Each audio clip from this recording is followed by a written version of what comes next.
Naku mga mare, bongga naman si Barbie kasi parang nag-ano na siya, parang nag-dialogue nung isang araw na ready to fall in love again. Oh, may in love na ang barang. Ayan, so ano pa ang inahantay nyo? Kasi, di ba na-chismis before na ito daw si Barang, pinakilala na ni Jameson sa kanyang sa kanyang parents, ganyan-ganyan.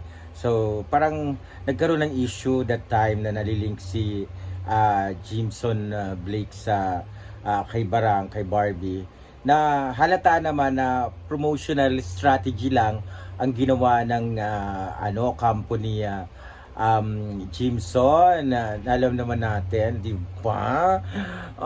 Nako, ayoko na mag-elaborate. So, pero feeling ko talaga, iba yung nararamdaman ko kasi syempre nakakausap natin si Barang dati, di ba? So, parang hindi naman siya hindi friendly kasi yan si Barang. So, wag nating madikit lang sa isang lalaki, jowa or nanliligaw na, hindi.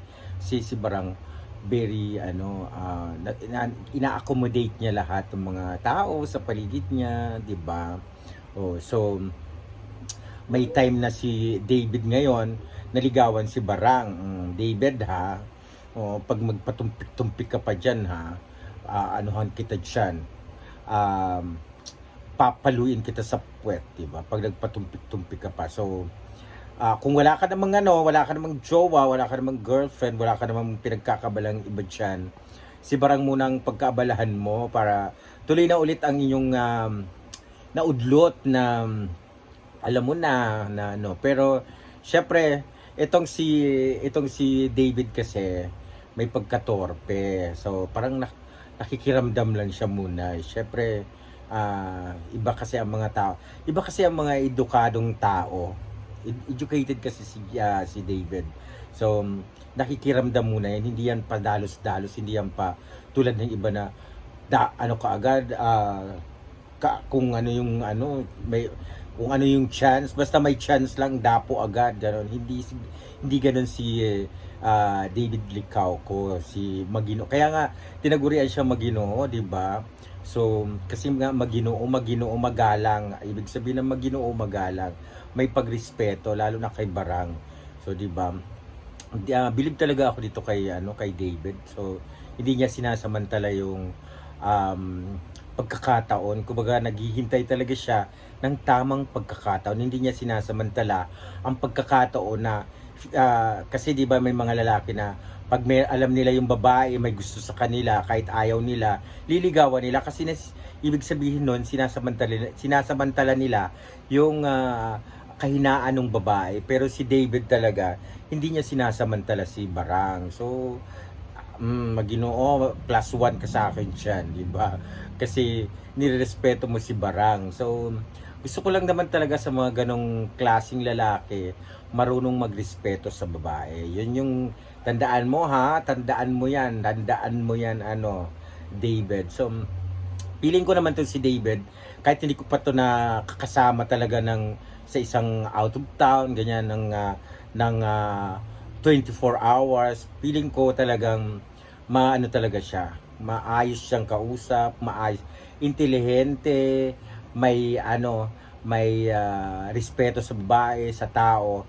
Pero until now chinichismis si David na may karelasyon nga, 'di ba? May karelasyon ka, may ganyan-ganyan.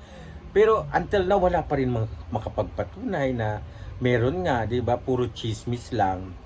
Kaya ngayong si Barang na nagsabi na open na yung puso niya to love again, to fall in love again, kasi sabi ni Barang masarap daw ang may karelasyon. Siguro pinahilo muna ni Barang ang sugat sa nagdaan niyang relasyon. Tama lang naman yun. Hindi yung tulad ng ibang babae na kapag nag-break kahapon, ngayon may jowa ng dalawa. Yung iba si Barang. Si Barang may pagrespeto rin siya sa kanyang sarili. At hindi siya katulad ng ibang babae na inuuna ang mga lalaki. Oo, may mga babae na nag-break kagabi, kinaumagahan may jowa na agad kasi may mga reserve sila. Iba si Barang. Si Barang ay talagang panalo siya sa mga desisyon niya. Kaya naman, tsaka tingnan mo, kaya niyang mag solo ng pelikula kahit wala siyang gaanong mga kasama mga sikat, 'di ba?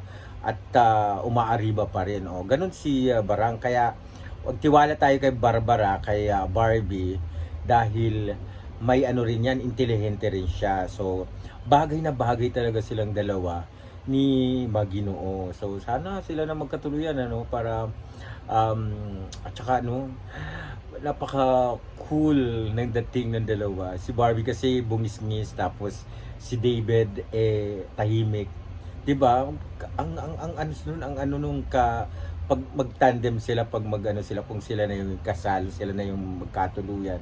Di bongga ang kanilang forever, 'di ba? At lahat ng mga kabarda ay tuwan-tuwa, 'di ba? Comment below kung type nyo na sila ang magkatuluyan, barda, pa more updates. Paki-subscribe na rin ang aking YouTube channel, ha. Ang dami yung nag-unfollow, nag-unsub sa akin, ha. Porkit hindi na ako content. Kala nyo may pinagdadaanan ako noon, no. Kaya hindi ako nakapag-content kasi nung hindi sumipot si Barbie at si David, talagang nagmukmuk talaga ako, 'di ba? So, nalungkot talaga ako. Kaya tapos kayo naman sabay unfollow, unsubscribe kayo talaga. O sige, okay, tuloy ha. Oo, subscribe niyo ulit ang channel ko. Babu.